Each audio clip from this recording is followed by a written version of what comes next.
Live in रिलेशनशिपमध्ये राहणारी समीक्षा उर्फ सानिका भरत नरसिंगे हिने लग्नास नकार दिल्याच्या रागातून प्रियकराने तिचा चाकूने भोसकून खून केला। ही घटना मंगळवारी दुपारी 2:30 वाजेच्या सुमारास सरनोबतवाडी येथील अमृतसर परिसरात भाड्याच्या घरात घडली।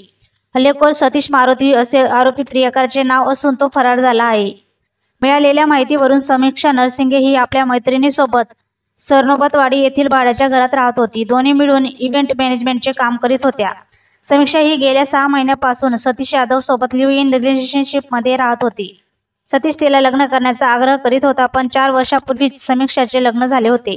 कौटुंबिक वादामुळे ती पतीसोबत राहत नव्हती। हा न्याय प्रविष्ट असल्याने तिने लग्नास नकार दिला, त्यामुळे दोघांमध्ये खटके उडाले। तेव्हा हा वाद विकोपाला गेला आणि सतीश यादवने तिच्या मैत्रिणीसमोरच समीक्षाच्या छातीत चाकूने भोसकून हत्या केली व रक्ताच्या थारोळ्यात पडलेल्या समीक्षाला लाथा मारून सतीश हॉटेलचे दार बंद करून निघून गेला। समीक्षाची मैत्रिणीने आपल्या मित्राला बोलवून समीक्षाला खासगी रुग्णालयात दाखल केले, मात्र उपचारापूर्वीच तिचा मृत्यू झाल्याचे डॉक्टरांनी स्पष्ट केले।